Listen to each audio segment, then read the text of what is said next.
Hey guys, so today I wanted to go over how much I have spent in vet medical care on my animals this year. So obviously I have 4 cats. Well, my boyfriend pays for Yondu, so I didn't include that in here. But so I have 3 cats. I need to get their vaccines done every year. I need to take them if they're sick. I have my ferrets, which need vaccines, and they need to be taken when they're sick. And then any of my other animals that don't have to go on like a yearly basis, I just take them if they need to go.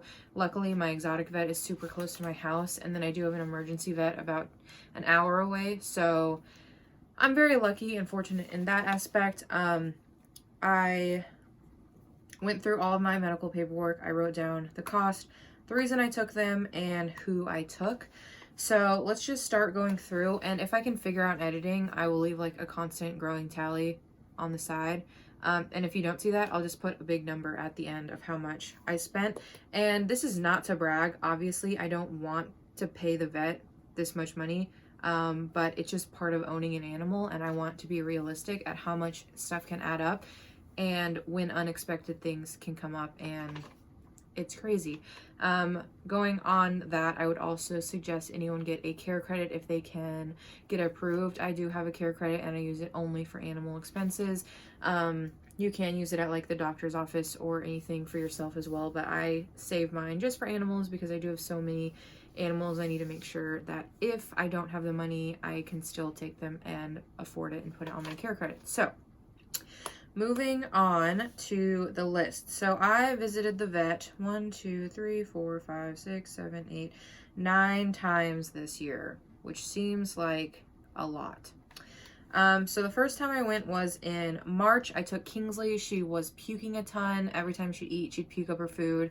And basically she was just being a princess. I got her these special like slow feeder bowls for dogs, so now all my cats eat out of that, and she hasn't had the issue since. They did give me some like tummy upset medicine that she can have as needed, but it hasn't really been a problem since, which is great. That visit though cost $160. Then in April I had to take one of my mice to the vet. During an introduction, one of their hips got popped out in like a really weird way.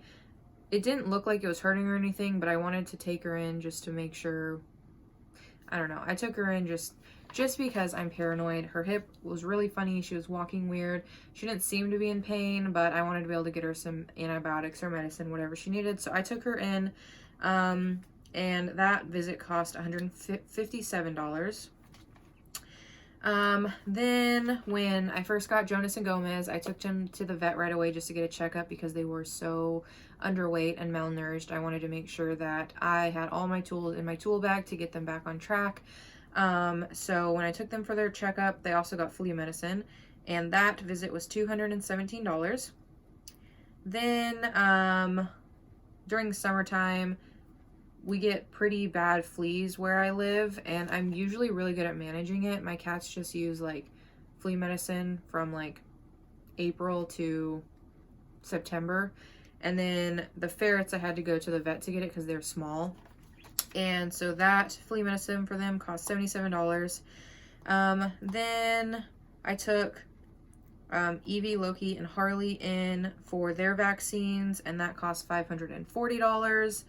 And then I had to take Nymphadora, Kingsley, and Alistair in for their annual vaccine that they always have to get. And at the same time, I took Jonas and Gomez, and that whole trip cost $149.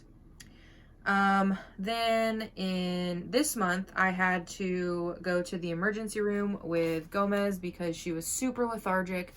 I was really worried she might have insulinoma, and it kind of looks like that is the case. I have this special food she has to eat every couple hours, and I just have to keep up, check on her, make sure she constantly has access to food, which she does. And I've been having to give her more of the KT than the Y-Song, which is going in reverse of what I wanted to do, but just because it's higher in sugar and fat, and that's what she needs. So she has been indulging in some nice fatty stuff, but it has improved her mood so much.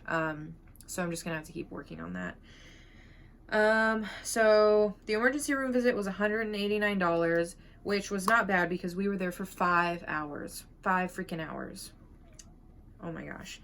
And then I took her to a follow-up appointment at my vet's, just so all of the information was up to date with my vet and they could see what they wanted to do as far as if it was something that was manageable or if she needed surgery or like what the next step was. And my vet said that as long as I keep up on keeping her blood sugar up and I get a glucose monitor at home so I can check when she's lethargic, that it shouldn't be something she needs surgery for right now because her blood sugar does rise so quickly on its own when you give her the food or anything. So that follow-up appointment was $132. So all together, let's see, I didn't even add this up. So all together in vet bills this year, I spent $2,041. That is a lot of money, but it's just the cost of owning an animal. If you own an animal, you take its life into your hands and you need to take it to the vet if it needs to go. So I just wanted to make this video as like a realization of how much animals can cost after their initial purchase price, their cage, their care, their food, their everything. There can be so many things on top of that and you need to have a cushion. And luckily I do have a good paying job, and even when I do have these huge expenses like $1,000 in a month, my care credit, I can pay it off relatively quickly. I would not have the animals if I could not afford them or if they were going to suffer if I couldn't take them to the vet. So yeah, I hope this was informative. Obviously this would change year to year. I just felt like I was at the vet an unusual amount of time this year, so I thought I would do this kind of for myself to see how much I spent, and then also to show you guys owning animals is not cheap and it shouldn't be taken lightly. So I hope you enjoyed this. If you have any other requests or content you'd like to see, definitely let me know. Please like and subscribe, and I will see you guys next time.